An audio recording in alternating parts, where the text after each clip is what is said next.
किसान भाइयों नमस्कार। किसान भाइयों, आप अगर अपने खेत में डीएपी यूज करते हैं तो कभी कभी ऐसा होता है कि डीएपी की एक बोरी अगर आपने अपने खेत में डाली है, वो पूरी बोरी आपकी बेकार हो गई, पूरा डीएपी बेकार हो गया, आपका पैसा बर्बाद हो गया। ऐसा क्यों होता है? फिर कहते हो आप खेत में कोई काम नहीं किया है, खेत में कुछ रिजल्ट नहीं आया। इसीलिए रिजल्ट नहीं आता क्योंकि वो डीएपी आपकी बेकार हो जाती है। तो ये डीएपी क्यों बेकार हो जाती है, कैसे बेकार हो जाती है, क्या है इसका रीज़न, आज इसी के बारे में बात करेंगे किसान भाइयों। तो आप देख रहे हो हमारा YouTube channel agriculture research centre. Video अच्छा लगे तो वीडियो को लाइक करना, चैनल पर नए हो तो चैनल को सब्सक्राइब कर लेना, क्योंकि मैं ऐसे ही खेती से रिलेटिव वीडियो लाता रहता हूँ। तो किसान भाइयों, जो आपको बताऊंगा ये किसी भी फसल में अगर ऐसा आप करते हो तो डीएपी आपकी काम नहीं करेगी। तो देखिए, ये एक प्लाट मान लेते हैं हम इसको, और इसमें ये पानी है, ठीक है। तो इसमें सबसे पहले मैं डालता हूँ डीएपी। ये हमने डीएपी ले ली और इसमें डाल दी, ठीक है। ये डीएपी पड़ गई है।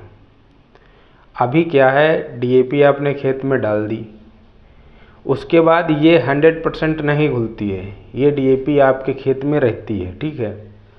अब उसी फसल में आप मोनो जिंक डालोगे या और भी जिंकें हैं उनको भी डालोगे, तो वह मैं उनको भी डाल देता हूँ, ठीक है। ये आपकी मोनो जिंक डाल देता हूँ, डाल दी। अब इसको डालने के बाद एक बार मैं चला देता हूँ। इसको डालने के बाद मैं एक बार चला देता हूँ।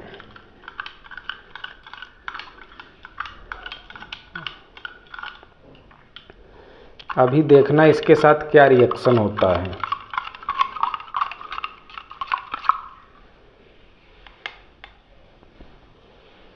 अभी आप देख रहे हो हमने इसमें डीएपी और मोनो जिंक जो है मिला दी है।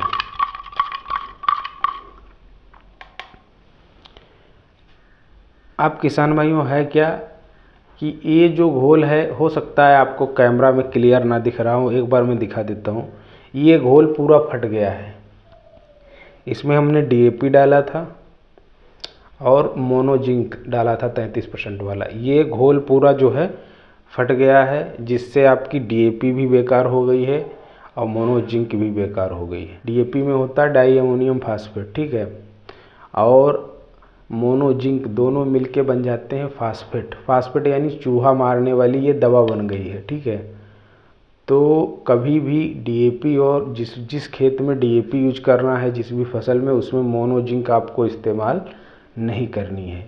तो काफ़ी किसान भाइयों का प्रश्न होगा कि फिर हम अपने खेत में क्या डालें, तो उसका भी समाधान बताएंगे। अब देखिए, पूरा घोल जो है फट गया है, तो ये आपकी डीएपी का भी पैसा बर्बाद हो गया और मोनो जिंक का भी पैसा बर्बाद हो गया। ऐसा कभी भी अपने खेत में आपको नहीं करना है। अब ये हमने दूसरा गिलास ले लिया। अब इसमें क्या करेंगे, पहले थोड़ी डीएपी डालते हैं। ये आपकी डीएपी हो गई, ये हमने डीएपी डाल दी, ये डीएपी डाल दी है।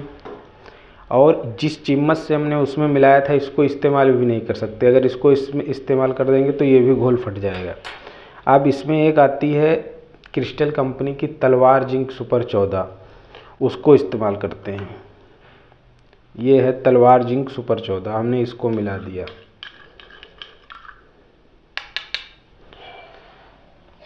अब आप देख रहे होंगे इसमें कोई भी रिएक्शन नहीं है, वैसे ही क्लियर कट है, कोई भी रिएक्शन नहीं है।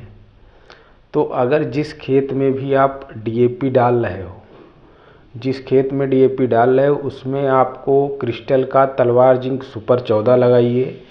मोनो जिंक 33% वाली यूज ही मत कीजिए। अगर आप कोई भी फसल लगा रहे हैं, गन्ना, गेहूं, धान, सरसों, उसमें जो है आपको डीएपी अगर आपने डाली है तो उसमें मोनो जिंक अगर डाल दी तो आपका डीएपी भी बर्बाद हो जाएगा और मोनो जिंक का भी पैसा चला जाएगा, और जो फसल है वो भी बर्बाद हो जाएगी, क्योंकि वो घोल फट जाएगा, वो किसी काम का नहीं रहेगा। और आपकी लागत चली जाएगी और उत्पादन नहीं आएगा। तो ऐसा बिल्कुल भी नहीं करना है। डीएपी डाल के अगर आप डालना चाह रहे हो तो तलवार जिंक डालिए सुपर 14 वाली, उसका डीएपी के साथ कोई भी रिएक्शन नहीं है, आप देख सकते हो, और 100% घुलनशील है। देख रहे हो पूरी घुल गई है। तो एक तो ये 100% घुलनशील है और दूसरा इसका जो है डीएपी के साथ कोई रिएक्शन नहीं है। तो किसान भाइयों, हमारा समझाने का यही मतलब था कि जो आप डीएपी में पैसा डाल रहे हो वो आपका बर्बाद ना हो। इस प्रैक्टिकल को करने का यही मतलब था कि आप जो डीएपी में पैसा लगा रहे हो, मोनोजिंक में पैसा लगा रहे हो, वो पैसा आपका बर्बाद ना जाए, क्योंकि उसका आपको रिजल्ट मिलेगा नहीं, तो फसल में उत्पादन होगा नहीं, जिससे आपको काफ़ी नुकसान हो जाएगा। ये आप अपने घर पे भी कर सकते हो। आप डीएपी के दाने थोड़े ले लीजिए और उसमें मोनोजिंक 33% वाली मिला दीजिए किसी भी गिलास में, वो घोल आपका फट जाएगा। उसके बाद आप थोड़ी सी डीएपी ले लीजिए और तलवार जिंक सुपर 14 क्रिस्टल वाली ले लीजिए, एक में मिला दीजिए, वो घोल नहीं फटेगा और बढ़िया रिजल्ट उसका आएगा। तो आपको ऐसा ही करना है। मोनोजिंक 33% वाली नहीं डालनी किसी भी फसल में, चाहे आपकी सरसों, गन्ना, गेहूँ कोई भी फसल लगा रहे हो, अगर उसमें डीएपी डाल रहे हो, डीएपी एनपीके तो आप डालेंगे ही कोई ना कोई एक खाद, तो उसमें मोनोजिंक मत डालना। उसमें तलवार जिंक सुपर 14 जो आती है क्रिस्टल कंपनी की, वो वाली आपको जो है डालनी है, जिससे आपको बढ़िया रिजल्ट मिले। किसान भाइयों, इससे रिलेटिव अगर आपके अंदर कोई भी क्वेश्चन या कोई भी सवाल है तो आप कमेंट के माध्यम से हमसे पूछ सकते हो। अगर वीडियो अच्छा लगा हो तो वीडियो को लाइक करना, चैनल पे नए हो तो चैनल को सब्सक्राइब कर लेना, क्योंकि मैं ऐसे ही खेती से रिलेटिव वीडियो लाता रहता हूँ। मिलूँगा किसान भाइयों एक नेक्स्ट वीडियो में, तब तक के लिए जय जवान जय किसान।